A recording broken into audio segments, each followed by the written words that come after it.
Buenas tardes con todos. Bienvenidos a la segunda fecha de este evento EcoTalk. Mientras esperamos que nuestros demás compañeros sigan entrando a la reunión, vamos a esperar viendo un pequeño video.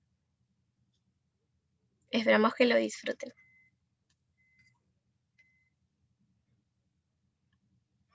¿Qué pasa con las serpientes? Hay algunas cosas que deberías saber para entender mejor a las serpientes. La palabra serpiente proviene del latín serpens, y esta a su vez viene de serperes, que quiere decir arrastrarse. Lo cual tiene sentido porque, claro, si no tienen patas, ¿cómo se van a mover en taxi? Tienen que arrastrarse, pues. Hay varias especies de serpientes. Un montón. Es uno de esos animales que se pueden encontrar en cualquier continente, excepto en la Antártida. Es que no les gusta el frío. Por eso, pese a que se pueden encontrar en todo el mundo, hay algunos lugares en los que nunca las vas a encontrar, como por ejemplo los Himalayas, Irlanda, Islandia y Nueva Zelanda. Para variar. Pero en Nueva Zelanda no siempre hace frío. Lo que pasa es que es una isla que desarrolló más la vida aviar, las aves. Como es una isla, bueno, pues está aislada. A las serpientes no les gusta el frío porque son animales de sangre fría y necesitan regular su temperatura. Así que si un lugar está frío, entonces la serpiente estará fría también, ya que sus cuerpos no usan energía para crear calor que las caliente. Cuando esto pasa, para regular su temperatura hibernan en túneles bajo la tierra. Y algunas buscan ambientes más calientes, como tu casa, debajo de tu cama. El tamaño de las serpientes puede variar desde unos cuantos centímetros hasta varios metros de largo. Considerando su tamaño y peso, la anaconda gigante es la serpiente más grande del mundo. Tiene un promedio de 5 metros de largo, aunque se han reportado algunas con casi 9 metros. Pero no vayas a pensar que la anaconda es la serpiente más larga.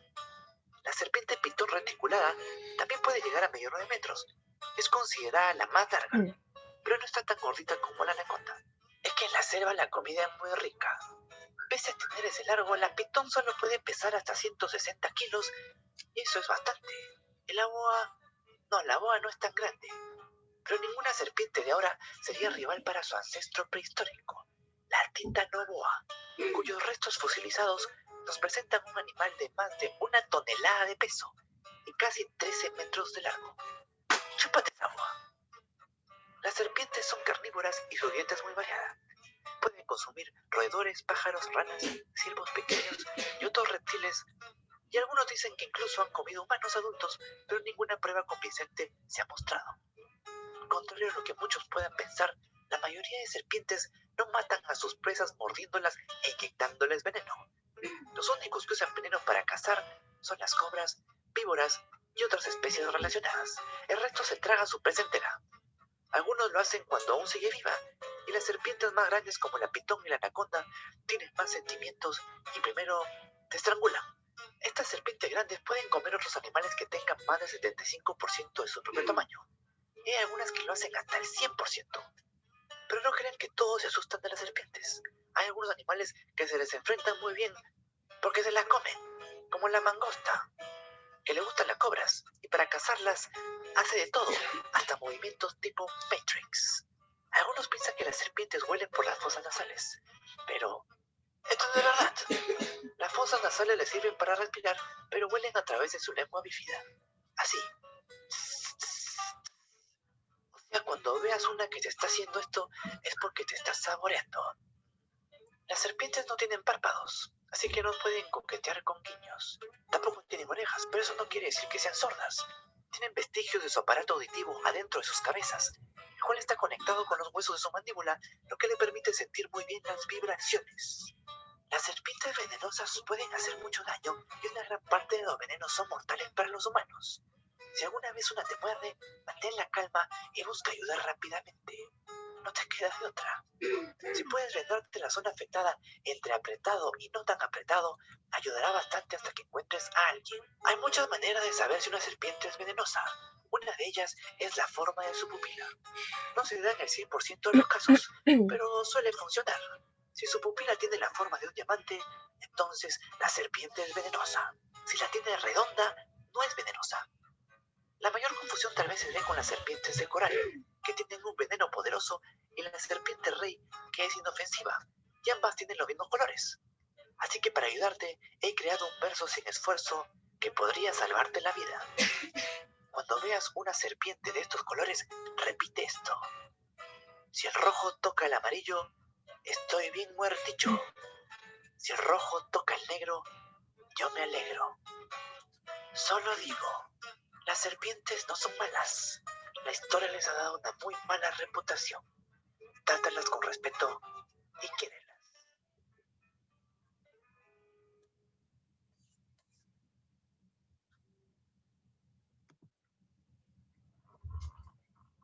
Bueno, creo que sin más ya se han podido seguir conectando muchas más personas, así que vamos a darle el ¿Qué pasa con pase. las serpientes? Vamos a darle el pase a uno de nuestros colaboradores para que pueda realizar la presentación de nuestro ponente. Hola, buenas tardes a todos. Soy Evelyn Tipo, vicepresidenta de Ecología Molinera. Esta tarde de Ecotalk vamos a dar inicio con el tema de importancia de los inventarios biológicos como base de investigación a cargo de Diego Barrera. Él es egresado de la carrera de Biología con mención en Ecología en la Universidad Nacional Agraria de La Molina. Es miembro del Círculo de Investigación de Herpetología de la UNAM y también es miembro vitalicio de la División de Herpetología de la Agrupación de Ecología Molinera. Ha realizado sus prácticas preprofesionales en el Departamento de Herpetología del Museo de Historia Natural y a la vez también ha tenido estudios de inventarios, taxonomía, ecología y bioacústica. Entre sus experiencias ha realizado evaluaciones en ecosistemas de costa, sierra y selva, siendo los más resaltantes el inventario de anfibios y reptiles en el refugio de vida silvestre Los Pantanos de Villa, inventario rápido de herpetozoos en el santuario histórico de Chacamarca y en la Reserva Nacional de Junín para el primer y segundo bioblip de los Andes centrales. Y finalmente también ha realizado inventario de anfibios y reptiles en 2 concesiones para la conservación en la región de San Martín, gestionadas por la ONG AMPA. Entonces, Diego, te doy el pase para dar inicio. Ya, ¿cómo están? Buenas tardes con todos. No sé si pueden ver mi pantalla. Bueno, lo que les vengo a hablar hoy en día es acerca de la importancia de los inventarios biológicos para investigación desde por sí. Como ya sabemos, esto es algo muy concurrente. El Perú alberga una gran biodiversidad por la gran cantidad de ecosistemas que presenta. Según el sexto informe nacional de diversidad biológica, la cantidad de vertebrados e invertebrados es muy elevada para la región, y también la fauna amenazada en el país es medianamente elevada. Esta fauna, tanto vertebrados e invertebrados, se encuentran en todo el territorio y mayormente están eh, protegidos en lo que serían las áreas naturales protegidas, áreas de conservación regional, áreas de conservación privada y otros más. Y dentro de de estas áreas naturales, pues se conoce de cierta manera qué especies hay, en algunos grupos taxonómicos más que en otros. Pero fuera de estas áreas naturales protegidas es distinto el caso. Hay mucho desconocimiento, la información es muy focalizada, puede darse en tal vez algún ecolodge, en alguna estación biológica, pero de ahí en gran parte del territorio nacional se desconoce la abundancia y la riqueza de las especies en los diferentes grupos taxonómicos, aves, anfibios, mamíferos, reptiles, invertebrados. Por ejemplo, en el libro de John del 2009, que habla acerca de las especies endémicas para Perú y Bolivia, en la vertiente oriental de los Andes, se tiene estas localidades, el número de especies de anfibios colectados por localidad, ¿no? Y pueden darse cuenta que hay vacíos en varias regiones, como lo que sería la de Loreto principalmente. Y lo mismo sucede para especies de aves y para especies de mamíferos. Hay mucho muchos vacíos de información, y esto puede deberse a diferentes factores como la ausencia de vías para llegar, el peligro que puede ocurrir, como el narcotráfico, minería ilegal, entre otros, también la accesibilidad por falta de recursos y muchos más. Pero la realidad es que hay desconocimiento en gran parte del territorio. Eh, entonces, con esta premisa, nosotros eh, podemos decir, ¿no? Si hay un desconocimiento en los grupos taxonómicos, pues hacer ciencia, por así decir, básica, como estudios genéticos, ecológicos, fisiológicos, entre otros, puede llegar a ser, de cierta manera, eh, un poco complicado. ¿Por qué? Porque mayormente, por ejemplo, para estudios ecológicos se necesita contar con poblaciones de un tamaño, puede ser medianamente regular, para que haya cierta significancia estadística, entre otros aspectos más. Entonces, si yo no conozco dónde está, por ejemplo, quiero trabajar con una especie que puede estar en peligro, pero yo no conozco muy bien sus poblaciones, no conozco bien su distribución, no conozco bien cómo es su hábitat, qué prefiere, etcétera, pues va a ser muy difícil poder realizar este tipo de estudios. Por ejemplo, esta lagartija Lilaemus williamsi, que se encuentra la, eh, en Pampas Galeras, se le conoce netamente por esas localidades, más no en otras. Entonces, los estudios que se pueden realizar con esta especie pueden ser de cierta manera un poco limitados. Más que nada, yo voy a hablar desde mi experiencia como herpetólogo, pero varios de los aspectos que estoy mencionando pueden generalizarlos a otros grupos taxonómicos. Entonces, debido a la ausencia de información de localidades de especies, del número de especies y esos aspectos, pues a veces se van a ver perjudicados eh, la realización, la ejecución de, de ciertas ramas de estudio, ¿no? Entonces, un aspecto básico es conocer taxonomía. En mi caso, como herpetólogo, aún así quiero realizar estudios de ecología, dado que esa es mi formación, requiero saber nociones básicas de taxonomía.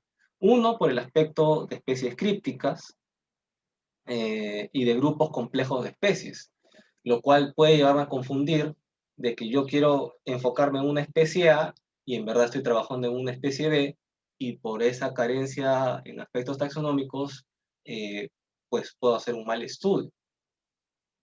Entonces, volviendo a que Perú presenta una gran diversidad, pues esta gran diversidad a la vez también es un dolor de cabeza, ¿no? Hay muchísimas especies de anfibios, reptiles, serpientes, entre ellas, como digo, críticas que se pueden parecer unas a otras. Entonces, eh, es bueno tener una noción de taxonomía.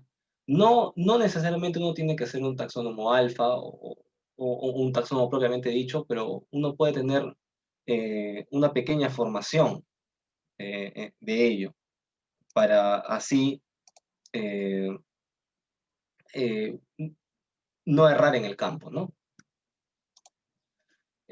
Hay diferentes tipos de literatura, desde revisiones bibliográficas, monografías, libros y demás, que permiten que la taxonomía pueda ser de cierta manera fácil de entender. A veces en los artículos pueden ser un poco tedioso, entonces recopilaciones, revisiones o libros, como estoy mencionando, puede hacer de que sea más digerible toda esta información para personas que no necesariamente tienen que ser taxónomas, pero que requieren tener conocimientos de taxonomía para poder identificar estas especies, ¿no? O la especie objetivo que uno desea. De ahí, eh, conociendo estos aspectos básicos de taxonomía, los cuales pueden permitir de que uno pueda recabar información base, como no, hay algo conocido como taxonomía integrativa, la cual es la suma de líneas de evidencia para uno mismo poder delimitar especies. Entonces puede tener nociones básicas de ecología, de reproducción, de genética, de geografía, y eso puede hacer de que uno, como pueden ver en la imagen de la derecha, delimite bien lo que es una especie que uno tiene dudas en dos bien claras, ¿no? Por diferentes criterios, como pueden ver acá. Entonces, uno tiene que conocer estos aspectos que de cierta manera son básicos para poder realizar estos tipos de trabajo que estoy mencionando a continuación, ¿no? Como menciono, si uno desconoce eh, la abundancia, la riqueza en una localidad o que quiera hacer estudios o en una especie en particular, pues elaborar este tipo de trabajos de ecología, fisiología, historia natural, etcétera, va a ser mucho más complicado. Estudios de ecología, desde que sería composición de dieta, selección de presa, ecología térmica, ecología espacial, temporal, involucra cantidad de datos, una regular cantidad de datos, y a veces con pocos individuos no se puede realizar. Lo mismo para fisiología, necesita a veces realizar experimentos. Y si se va a una pequeña localidad donde hay una subpoblación pequeña, pues puede ocasionar, puede ser una amenaza para la misma especie, ¿no? Y bueno, eh, también, por ejemplo, para aquellos que quieran realizar trabajos de biotecnología, eh, pues, por ejemplo, en anfibios, basándose en los compuestos alcalinos, como sería, bueno, alcaloides, péptidos, proteínas, etcétera, que por ejemplo hay en dendrobátidos, eh, también se requiere eh, realizar inventarios, ¿no? Por ejemplo, este libro que es de ranas aposemáticas de los países andinos, para poder hacer el trabajo de limitación de los diferentes compuestos químicos de estos anfibios, tuvo que haber una buena base de recopilación de campo, de trabajo de campo, de conocer más a las poblaciones, porque hacer estudios metabolómicos involucra a veces colectar muchos individuos, entonces tiene que saber dónde puede haber poblaciones abundantes.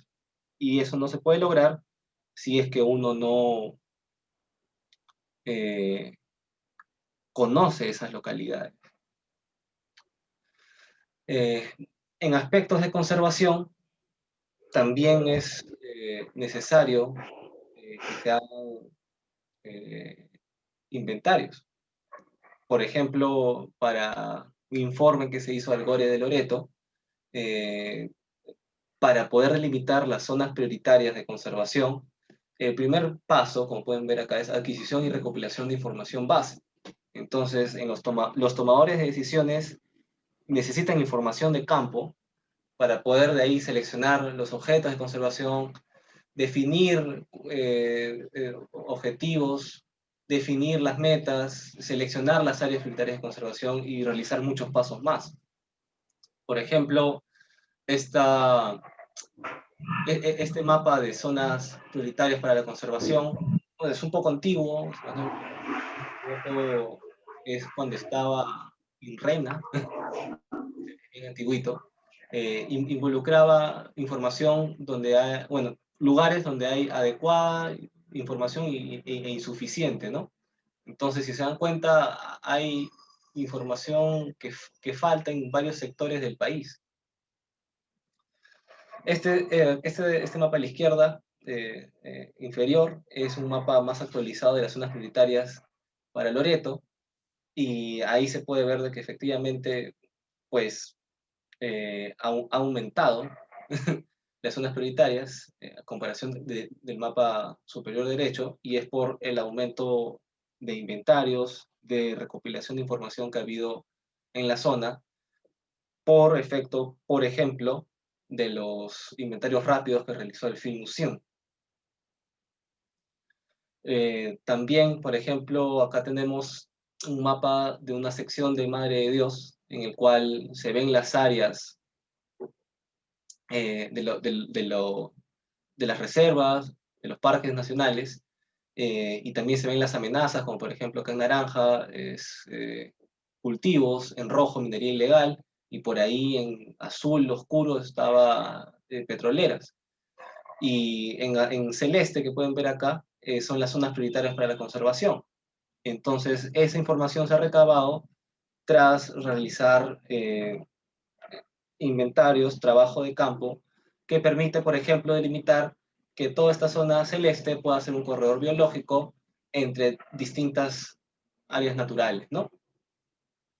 Entonces, esto de manera teórica es lo que vendría a ser la importancia de los inventarios y la necesidad de ciertos conocimientos para poder realizarlos, y que den como fruto diferentes objetivos, ya sea en conservación para toma de decisiones, o en investigación básica, sea para estudios de ecología, fisiología, historia natural o biotecnología, entre otros más.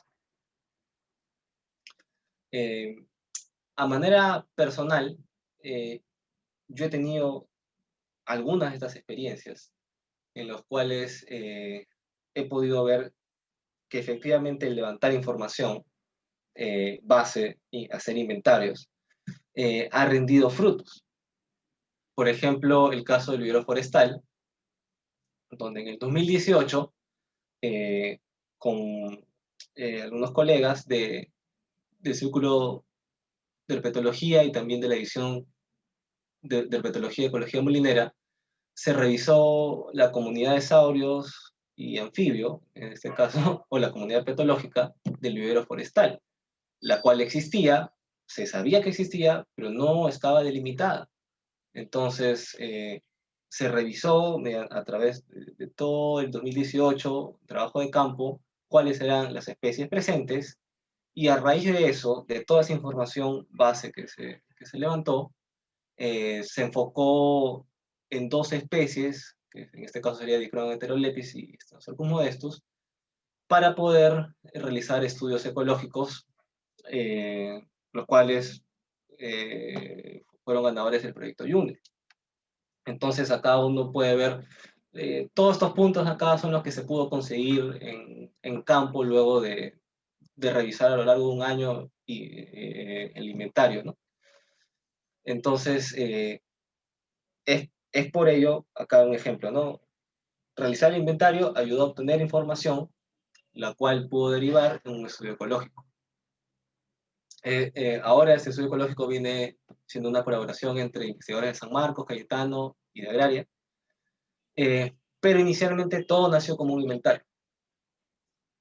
Otra experiencia que he tenido es en Pantanos de Villa, en el cual se vio que habían informes, bueno, había un pequeño, una pequeña lista o un pequeño reporte de anfibios y reptiles del año 2010. Y en una publicación en 2018 se verificó que aún una de esas especies seguía ahí. El reporte estaba en este libro que es Humedales de la región de Lima, que fue realizado en el 2010 por Guillermo y Tello, pero no había una buena delimitación acerca de las especies. Simplemente se mencionaba cuáles eran, pero no había una delimitación espacial, temporal y verificada, ¿no? Con vouchers. Entonces, la alarma fue en el 2018, cuando mediante la verificación de la presencia de esa lagartija por incendios que hubieron, pues llamaron a que se realice trabajos más profundos de un inventario, ¿no? Prácticamente en los incendios se pudo ver que la lagartija se había totalmente rostizado, entonces eso ameritaba que se realice una buena delimitación de la comunidad de saurios y de anfibios para poder hacer frente a sus amenazas, ¿no? En este caso, los incendios que ocurrieron, si mal no me equivoco, en un espacio de tiempo 2012, 2014, 2018. Bueno, esa lagartija estaba en peligro, en peligro de extinción, entonces con más ganas se realizó este inventario. Ese inventario fue apoyado por la Universidad Científica en colaboración de Cernam y Provilla, por los respectivos permisos. Bueno, acá está el equipo de investigadores. Se realizaron también salidas a lo largo de un año para poder verificar toda la comunidad herpetológica, y se delimitó cuál era. Se revisó también la distribución, las amenazas latentes, y a raíz de ello se pudo identificar que esta especie en peligro pues, presentaba una relativa abundancia. Dentro de las amenazas, por ejemplo, que se delimitaron, se pudo ver presencia de perros, carros, caballos, y también posibles causantes de incendios, ¿no? Como fuegos artificiales. Entonces, los inventarios también ayudan a que uno pueda detectar las amenazas. Al poder estar en campo viendo a los individuos, también tiene que uno percatarse, observar por qué puede haber la presencia o ausencia de una determinada especie o especies en el lugar de evaluación. Entonces, esta es otra ventaja del trabajo en campo, de la realización de los inventarios. A raíz de ello, por ejemplo, se delimitó que el efecto de la presencia de los caballos en esa área natural protegida, pues tenía un efecto directo en el refugio de cierto grupo de lagartijas, pues esos caballos galopaban por los arenales, y en esos arenales las lagartijas tenían sus refugios, pero si los caballos pasaban, pues los sepultaban. También se vio, por ejemplo, degradación de la calidad del hábitat por contaminación de residuos, por ejemplo, encendedores, donde había vegetación seca, presencia de botellas, latas, también cuerpo de agua, lo cual contamina y degrada la calidad del hábitat para la presencia de especies. Adicionalmente, con la especie que mencioné que estaba en peligro y que también pues presentaba una relativa abundancia, se verificó que estaba dentro de su zona de distribución, y a raíz de ello se planteó también otro proyecto ecológico, que es el proyecto de aspectos ecológicos de la especie Stenotropus modesto para su conservación en el refugio de vida silvestre de los pantanos de Villa. Todo esto fue a raíz de toda la información recabada en ese inventario. Con toda esta información se sustentó y se pudieron conseguir fondos fuertes para poder plantear objetivos como estimar tamaño y densidad relativa poblacional, la estimación del tamaño y su proposición de ámbito hogar, analizar la dieta, correlacionar aspectos de ecología térmica, y también evaluar preliminarmente hasta un como esto como especie de paraguas para las comunidades audios en esa área natural protegida. Esas fueron las experiencias que he tenido en Costa en torno a la realización de inventarios y que ha podido desembocar en proyectos más específicos, en este caso ecológicos. Otra experiencia que he tenido en el apoyo de inventarios fue con la ONG Rana, cuando apoyé en los inventarios rápidos que ayudaron a organizar, y también en parte de su expedición. Bueno, de manera rápida, Rana se basa en la investigación, educación y difusión, y principalmente su foco de investigación es los anfibios santoaldinos amenazados, y para ello requieren datos, y estos datos les pueden presentar resultados para poder conocer más la biología de la especie, poder realizar artículos, poder hacer divulgación, lo que finalmente puede llevar a acciones de conservación. Se basan principalmente en la rana gigante de Junín, Dermatobius macrostomus, como pueden ver, la cual se ubica en la cuenca del lago Junín, que es toda la que está acá delimitada.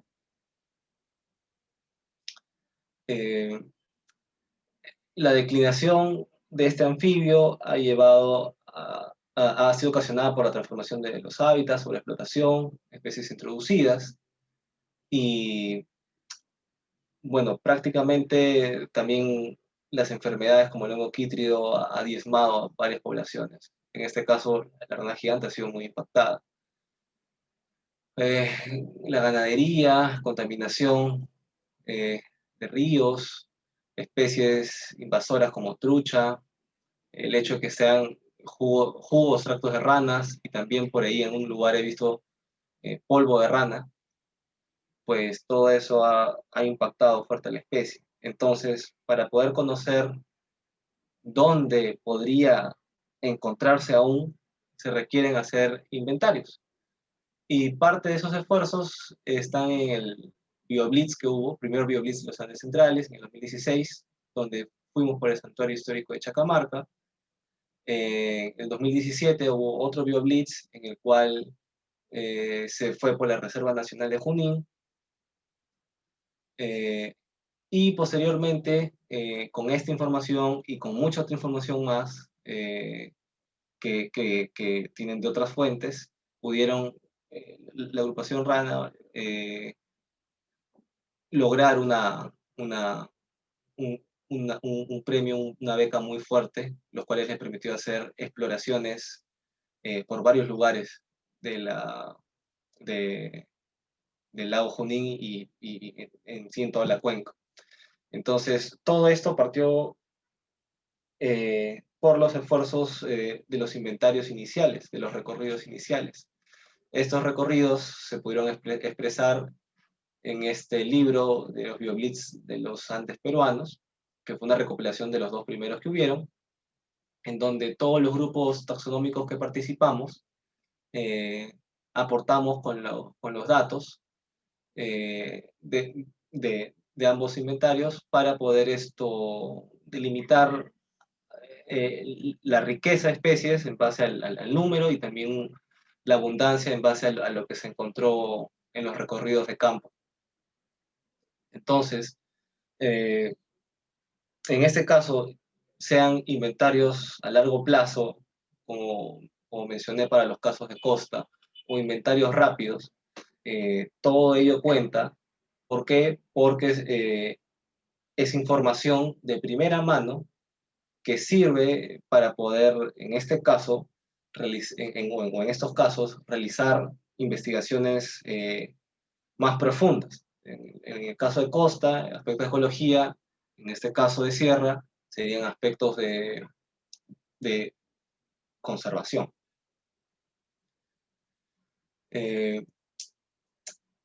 Por último, las experiencias que cuento en selva me hicieron ver que los inventarios tienen mucha relevancia en aspectos de conservación, por lo mismo de las zonas prioritarias. En el departamento de San Martín hay diversas áreas naturales protegidas, áreas de conservaciones regionales, áreas de concesiones privadas, pero hay a veces muchos huecos entre ellas. Y también hay muchos concesiones forestales, en este caso, en el mapa no se ve, pero casi toda la región noroeste de San Martín está repleto de concesiones forestales. Entonces, si se quiere promover las concesiones para conservación, las cuales son una nueva modalidad basada en objetivos específicos, proteger a veces unas cuantas especies amenazadas, o lo que también sucedió en una de las concesiones que fui, que era proteger una especie a la par de producción de café orgánico. Entonces, todo ello requiere información base para poder justificarlo. Entonces, la ONG AMPA nos contactó un grupo de investigadores para poder hacer los inventarios correspondientes en 2 concesiones. Una fue la concesión de Jardines Ángel del Sol, la cual está acá en la parte norte. Esta concesión, en el mapa izquierdo no se puede ver, pero acá a la derecha se puede ver todas las otras concesiones forestales y de conservación que están rodeándolas. Entonces, esa concesión es parte de un grupo grande de concesiones que lo que busca es ser un biocorredor entre áreas naturales protegidas. Para poder otorgar ese derecho de concesión, se requiere información de varios grupos taxonómicos y en algunos casos también aspectos sociales para poder justificar a las entidades gubernamentales suficientes el otorgamiento. Entonces fuimos a la concesión Jardines Ángel del Sol para poder realizar los inventarios correspondientes con apoyo de locales y también con el apoyo logístico de la ONG AMPA. También se pudo realizar el otro inventario en la propuesta de conservación Bosque de Milloyo, que está por la parte sur, acá en azul oscuro, que también busca ser parte de un corredor o un corredor y también un amortiguador dentro de la zona de amortiguamiento del área natural de Río Viseo, que está en verde claro acá a la izquierda. El tema de las zonas de amortiguamiento también es que mayormente no están protegidas. Entonces, si se busca que haya áreas de conservación regionales o privadas, o estas concesiones de conservación, pues puede ayudar a amortiguar más esas zonas de amortiguamiento de las áreas naturales protegidas. Y ese era el caso también de la propuesta de conservación Bosque de Milloyo. Entonces, en ambos inventarios se pudieron delimitar las especies, en algunos casos especies muy peculiares, para poder justificar que el lugar presentaba en algunos casos endemismos o en algunos casos especies amenazadas.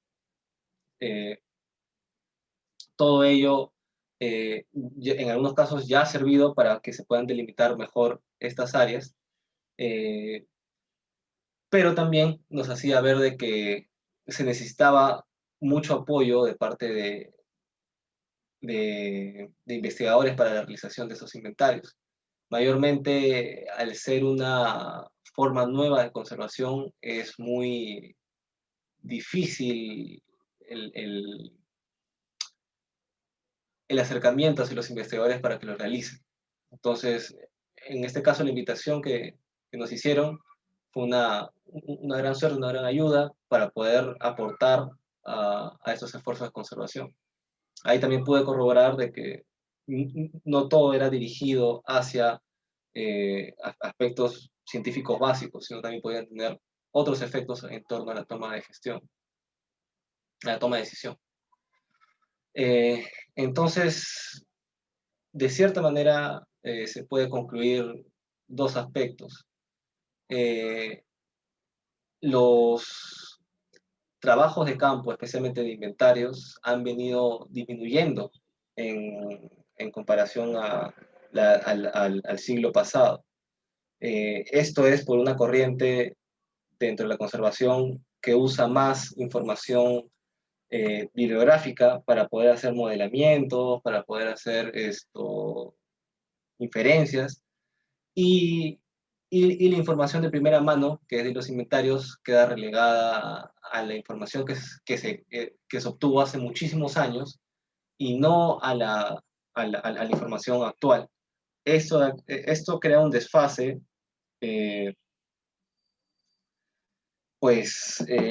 información de hace 20, 30 años no reflejan la realidad de la situación actual por la que pasa a veces determinadas localidades o áreas, ¿no? Entonces, hay una corriente en la cual, por ejemplo, se expresa en este artículo, en la cual cuestionan el por qué los investigadores no están saliendo ya tanto a campo a realizar estudios. de inventariado y por lo tanto también estudios taxonómicos. También hay, acá soportando el anterior artículo, es que los estudios de biodiversidad requieren más trabajo de campo. Hay mucho conocimiento que está incompleto, especialmente el taxonómico, y que sin él no se pueden realizar mejores estudios básicos, ¿no? Entonces, eh, es una, es una paradoja de que se quieran seguir realizando estudios de conservación, estudios ecológicos con información, por así decirlo, pasada, y no se quiera recabar información actual. Hay muchas explicaciones, pero el aspecto puntual es que si no se sigue teniendo la corriente de salir a campo para poder recabar información, pues el desconocimiento se va a ahondar mucho más, se va por el mismo hecho de que las especies las poblaciones de las especies disminuyen por diferentes amenazas, se va a saber mucho menos de acá a varios años.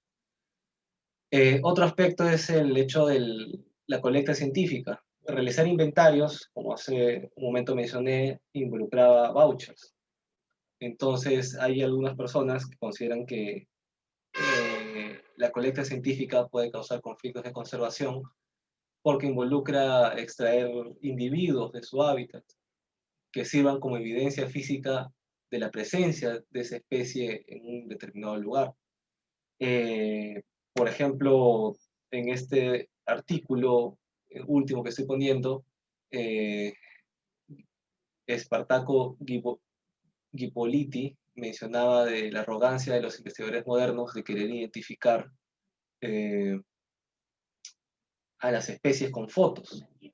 Entonces, ello crea muchos problemas. Como mencioné, hay toda una corriente taxonómica, hay una corriente taxonomía integrativa, lo cual involucra que necesariamente a veces se tenga que colectar individuos, pero todo ello es para tener una evidencia física sólida, fuerte, de que en algún momento existió esa especie en un determinado lugar.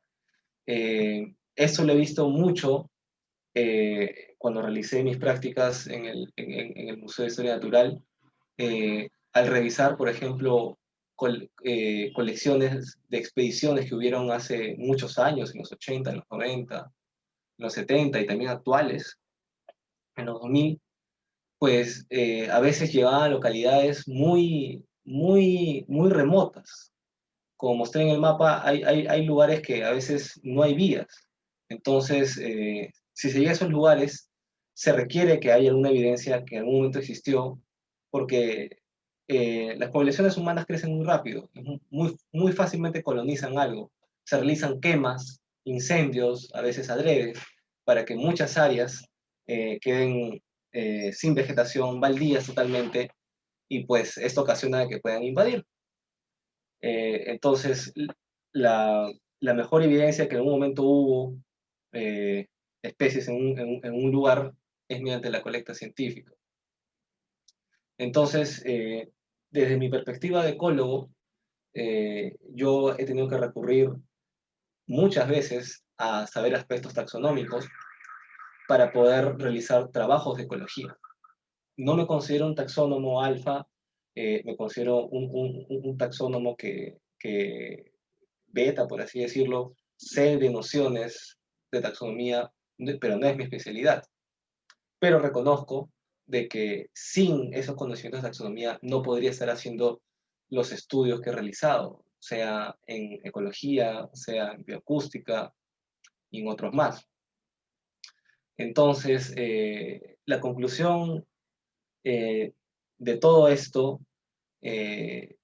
basándome justo en unas palabras de lo que sería el herpetólogo español Ignacio de la Riva, es que debemos seguir yendo a campo, tomar datos, observar, porque hay algo de esa experiencia que no se puede reemplazar con la tecnología y los modelos actuales. Mucha gente ahora hoy en día el trend, por así decirlo, es realizar modelamientos ecológicos, programación, y prácticamente, como ya mencioné varias veces, lo hacen con información a veces muy antigua, de literatura, y a veces eso no se acondiciona en la realidad. Entonces, por todo esto es necesario ir a campo, es necesario realizar trabajos de inventario para poder conocer mejor a las especies, si hay nuevas especies, conocer de su existencia, si son especies conocidas, conocer mejor su distribución, y en base a ello eh, poder realizar mejores estudios en las otras ramas de ciencia básica, o si no, en aspectos de conservación. Eh, bueno, eso sería todo de mi parte. Eh, Muchas gracias, agradezco a los organizadores, agradezco a las instituciones que siempre me han brindado apoyo académico, logístico y de mucha otra índole, y a las instituciones que también siempre me han facilitado el otorgamiento de permisos. Para hacer inventarios se necesitan permisos también de investigación, sea de parte de CERFOR, de CERNAV. Entonces también agradeció muchísimo a esas instituciones por haber facilitado todo ello. Y bueno, a otras instituciones que también han aportado de otra manera para la realización de las experiencias de investigación que tengo en torno a inventarios. Gracias.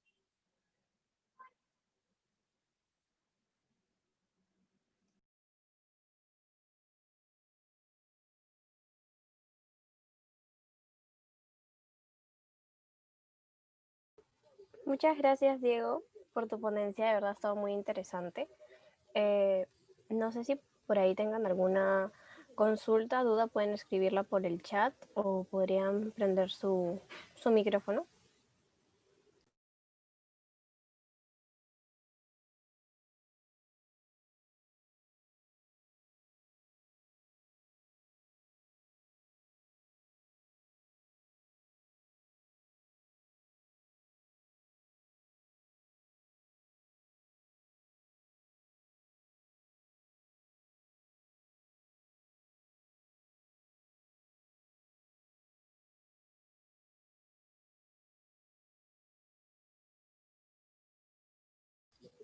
Hay una consulta de Andrea Goodell.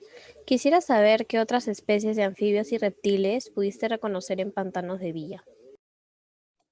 La literatura de Tello y Castillo mencionaba la presencia de Stenosorcus modestus, mencionaba la presencia de Rhinella limensis, si más no me equivoco, Sophis elegans, Microlophus thoracicus también.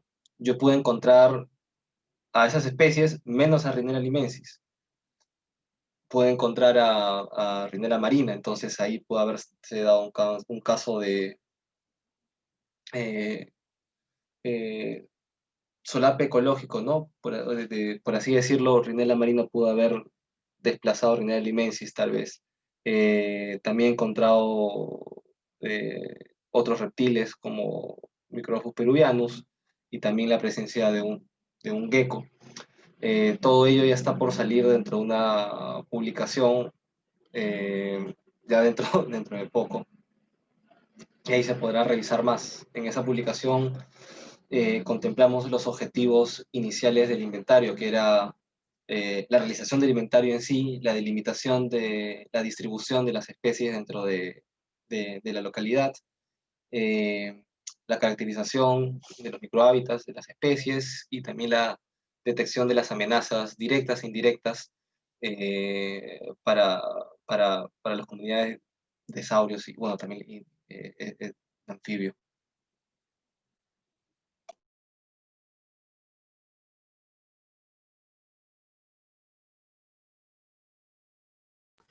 Muchas gracias, Diego. No sé si haya otra pregunta. Acá mismo menciona Alfonso Orellana García. Gracias a los organizadores y felicitar a Diego por la excelente experiencia en investigación, conservación y gestión. Para las concesiones de conservación en el ámbito del PN Río Abiseo, ¿Se presentó una línea base o expediente técnico científico o solo el formulario de Serfort? En lo que sería concesiones de conservación, se realiza un expediente técnico. Ahí se recaba toda la información de lo que sería en torno a información biótica, abiótica y también social, entre otros más, para poder hacer el envío a CERFOR. Porque claro, CERFOR es el que gestiona todo lo que serían las concesiones de conservación, concesiones forestales, concesiones mineras.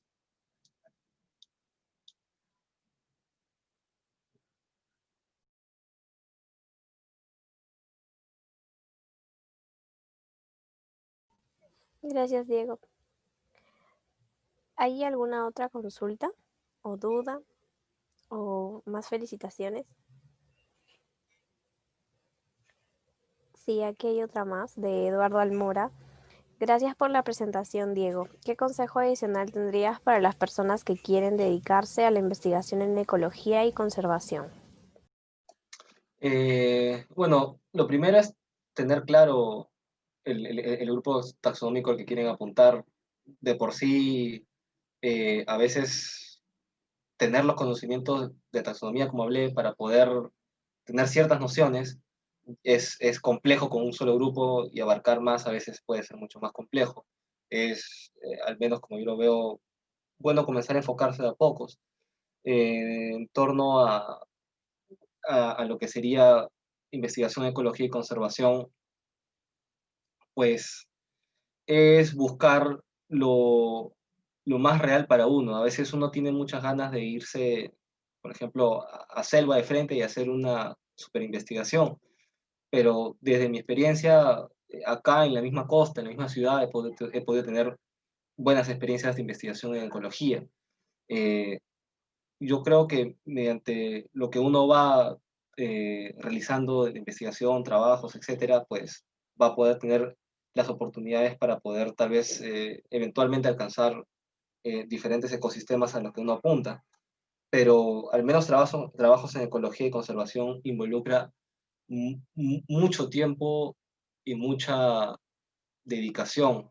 Eh, Involucra a veces, por ejemplo, yo que hago ecología térmica, tener un buen N, que los experimentos me salgan bien.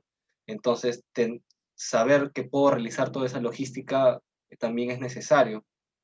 Adicionalmente, eh, también en torno al aspecto de la realización de inventarios, pues involucra tiempo y esfuerzo. Entonces, es bueno de que uno busque el reconocimiento por todo ese esfuerzo para poder buscar más adelante eh, oportunidades, ya sea de mayor investigación, como por ejemplo lo que hice en Pantanos, que era a realizar el inventario y con toda esa información poder postular a un financiamiento fuerte para que puedan, por así decirlo, costear todo el proyecto ecológico, o si no, en unos otros casos, por ejemplo, lo que sería, si realizas un inventario, etcétera, una concesión, pues buscar que haya adecuadas remuneraciones, es el esfuerzo de cada uno.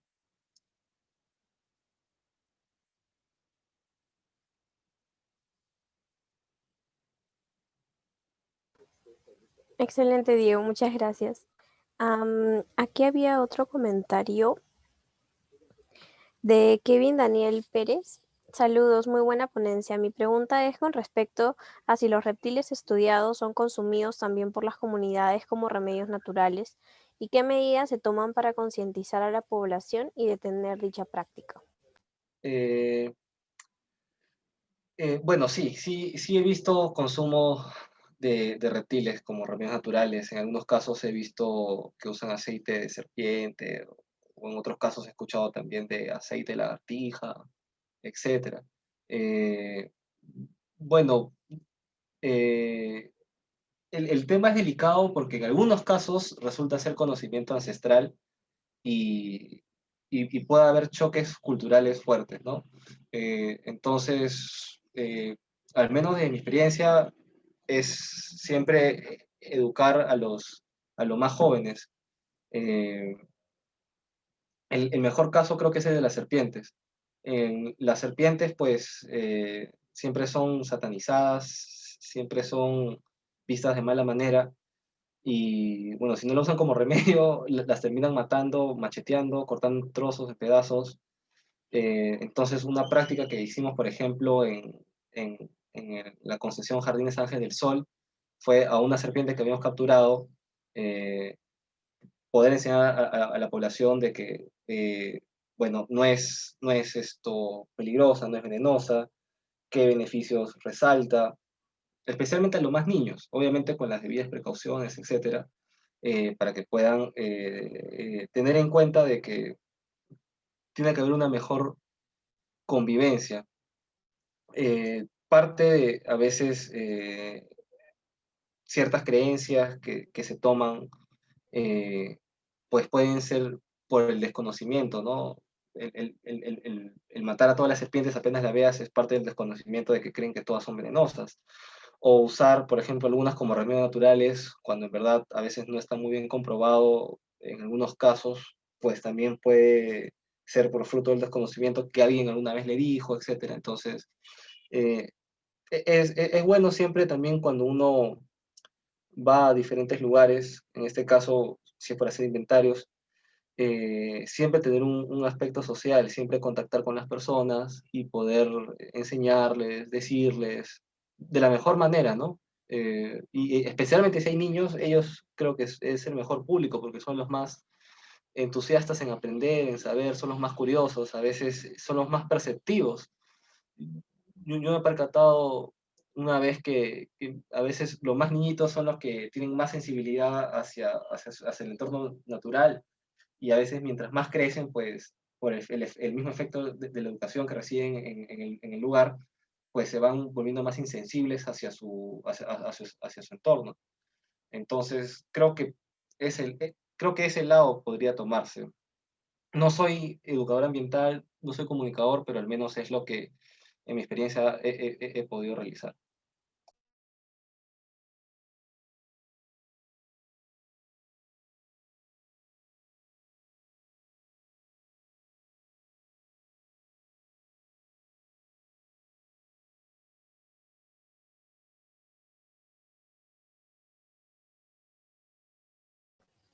Disculpa, Diego, creo que se te apagó tu micrófono.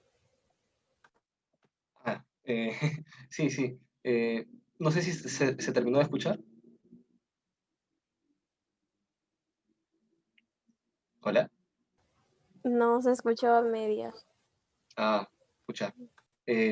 Bueno, de manera resumida, sí, sí hay consumo, y la mejor forma de educar hacia los niños cada vez que se pueda ir a campo.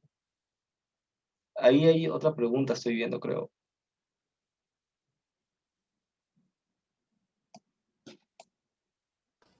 Sí, justo aquí hay otra de Andrea Gudel. ¿Qué opinas de la crianza en cautiverio de los anfibios en el Perú?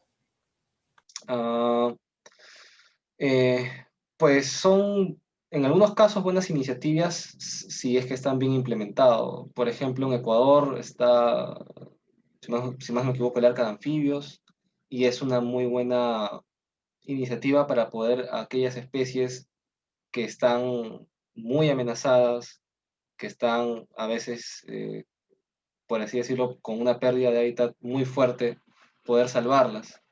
Eh, si está llevado de buena manera, con buenos protocolos, con buenos financiamientos también, porque eso involucra también tener buenos financiamientos, pues creo que es una buena opción, ya que mayormente el fin de esas crianzas es a futuro poder hacer reintroducción.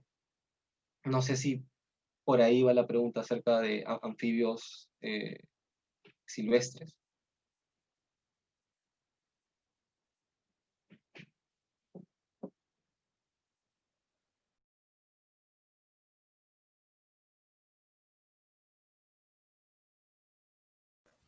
Muchas gracias, Diego.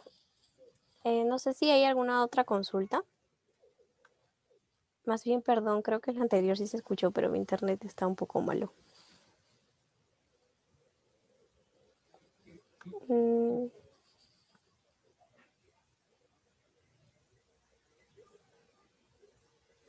si tuvieran otra consulta.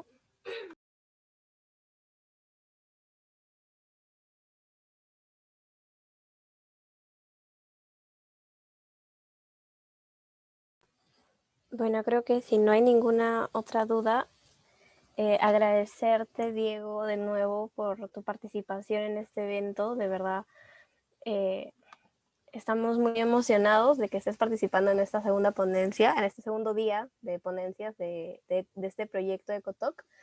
Y bueno, nada, gracias a todos los participantes por haber estado aquí. Y bueno, alrededor de las 5:30 estaremos empezando con la siguiente ponencia del día de hoy.